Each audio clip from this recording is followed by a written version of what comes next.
this video, we will be talking about semiconductors. So we know that the elements of the periodic table are divided into three categories based on their electrical conductivity. The first category is insulators, which do not conduct any electricity. So no electricity flow through insulators. And conductors are the opposite.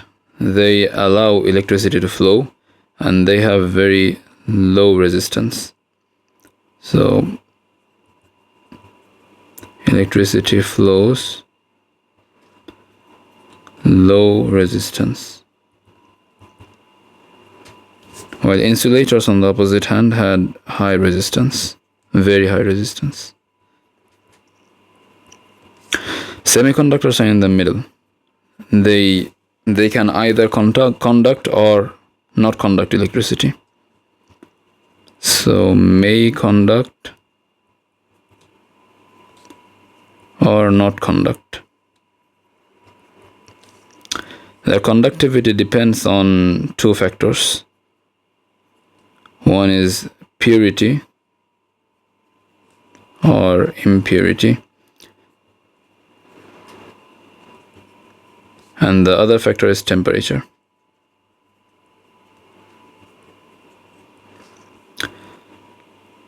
So for conductors, we know that when the temperature increases, the resistance also increases. So that means the conductivity goes down. But for semiconductors, it's the opposite.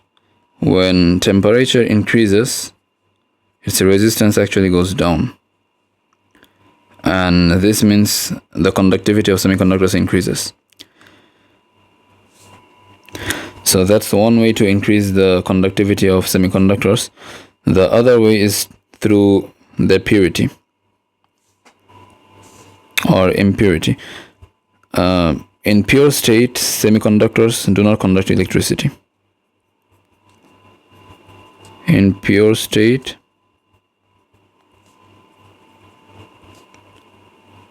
semiconductors do not conduct electricity. But if some impurity is added, then semiconductors will conduct electricity. So semiconductors can be divided into two types based on their purity. One is intrinsic, and intrinsic means pure. So pure semiconductor crystals, they are called intrinsic, and they do not conduct electricity, so they act like insulators.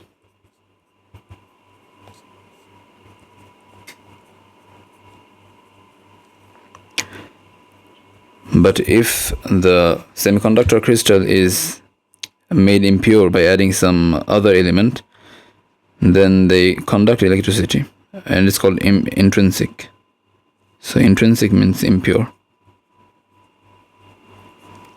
And intrinsic semiconductors, they act like conductors. They allow electricity to flow.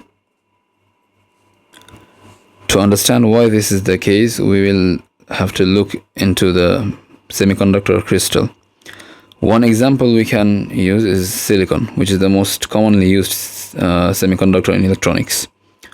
So a silicon structure typically looks like silicon is it has 4 valence electrons. So this is a silicon atom, and a silicon crystal is many silicon atoms in a covalent bond. So they'll be like this.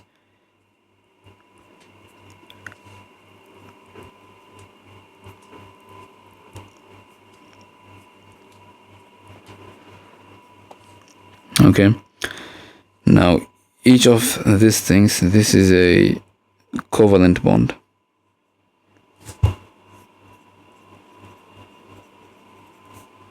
Covalent bonds exist between silicon atoms to form silicon crystals, and each covalent bond is 2 electrons. So a covalent bond would look like this. Suppose this is an electron from one atom, and this is the electron from another atom, and this would be a covalent bond. something like this. Now this is the crystal of pure silicon, pure Si crystal. So that means it's an insulator.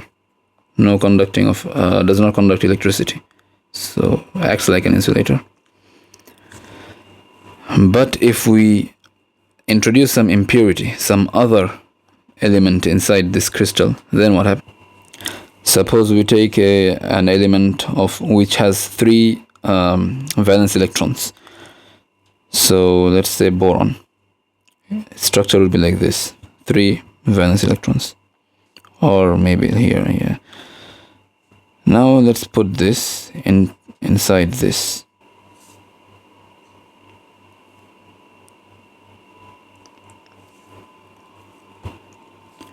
Let's remove one of the atoms here, one of the silicon atoms.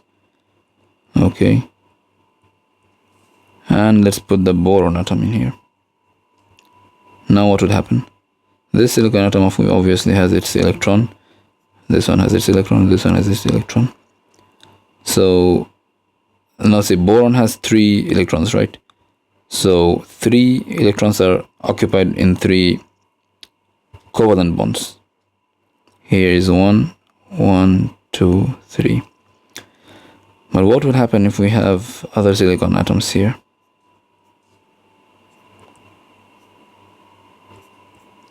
Okay, so there's a silicon here. Can there be a covalent bond here in this place? No, there cannot be a covalent bond here because boron does not have an electron. Boron had 3 electrons, and all 3 are occupied in 3 other covalent bonds. So this place will have no covalent bond.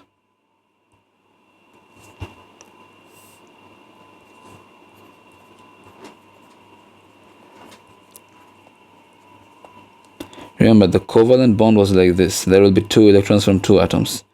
In this place, it's like this, something like this. Just 1 atom, no second atom. Oh, sorry, 1 electron, no second electron. Or it could be just an X, like that. And this electron is from silicon. Let's suppose it's this X, okay? This is silicon electron, but this is an empty hole. There is no electron here. No electron. Because boron had 3 and all 3 are already occupied. So this is called a hole. And this hole is a positive charge carrier. We'll mark it like this. And after adding boron, the silicon crystal would look like this. Let's make it clear. Here there's a hole, so we can put this, a positive hole, okay? As the more borons we put, the boron or any other element with 3 valence electrons, we will have more holes. This is called trivalent doping. Trivalent doping. Trivalent means 3 valence electrons.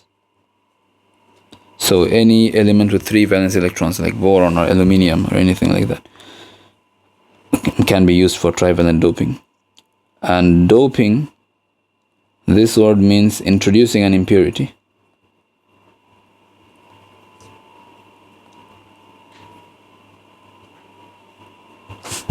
You will have heard about this word doping in sports. That's when athletes introduce drugs into their body.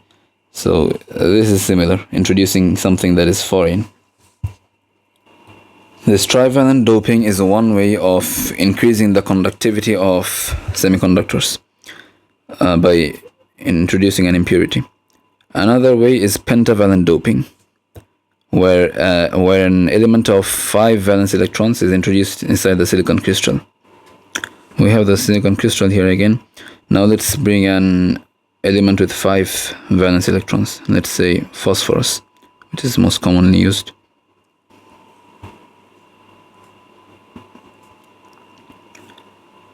So phosphorus will be like this: 1, 2, 3, 4, and 5. 5 valence electrons. It's called pentavalent.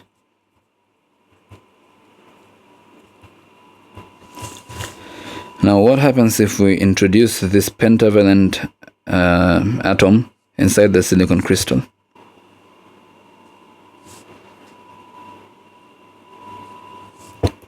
Let's remove this central, or we can remove any.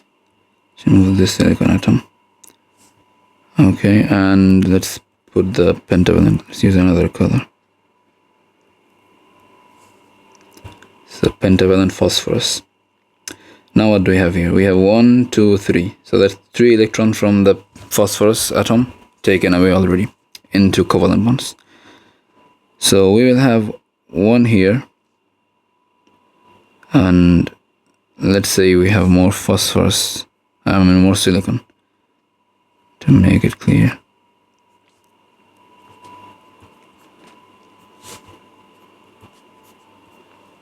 Okay, that's 4 covalent bonds done. Let's put right here. But remember, phosphorus has 5 electrons in its valence shell. So we will have 1 extra electron just sitting around there doing nothing.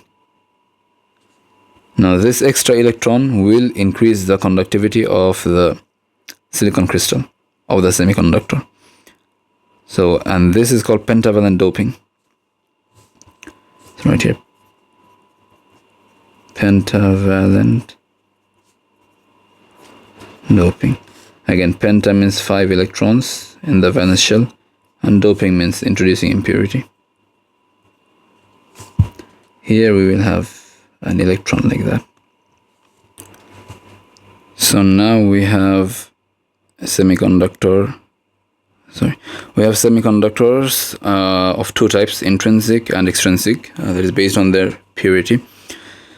And we have explained that extrinsic can be either a trivalent or pentavalent. Now remember, what did we have for trivalent?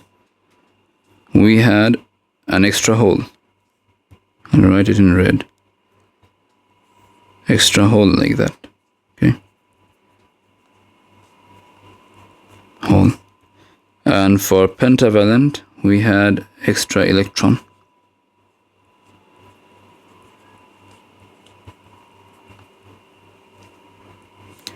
And remember, all extrinsic semiconductors are conducting electricity.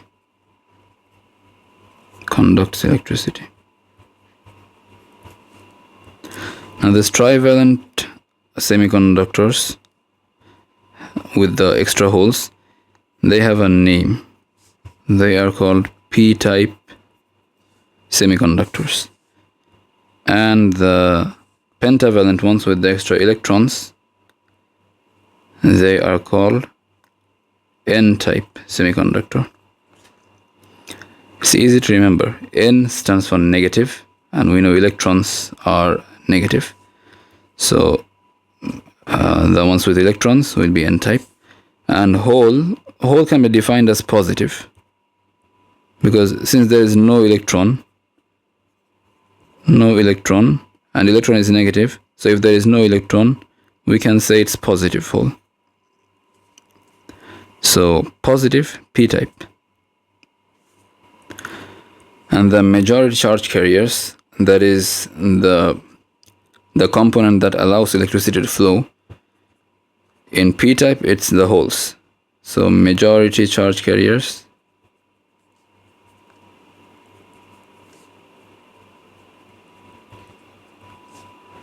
is holes.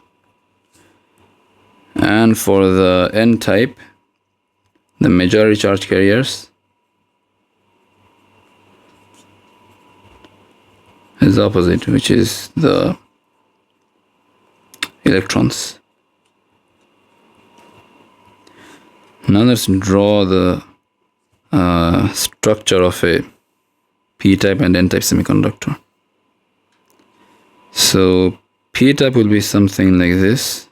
We'll draw a box and just holes, empty holes.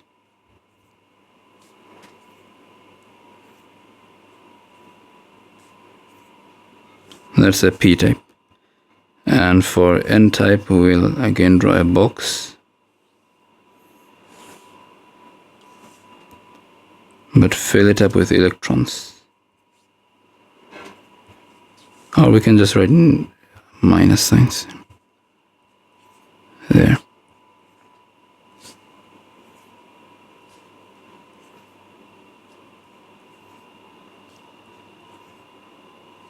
Okay. Now we have some interesting stuff. Just pause and think what will happen if we connect a p-type semiconductor with an n-type semiconductor. What if we connect these two? What's gonna happen? Just think. Now remember, the p-type holes basically mean the absence of electrons. So it's an empty space which is waiting for an electron. And in the n-type, we have extra electrons, a lot of extra electrons.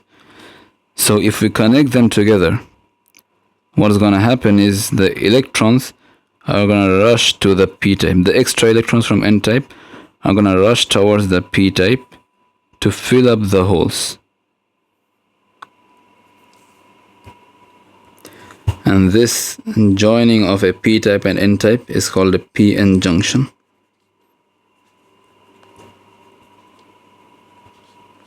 And this p-n junction is what forms a diode. We'll discuss about the diodes in the next video.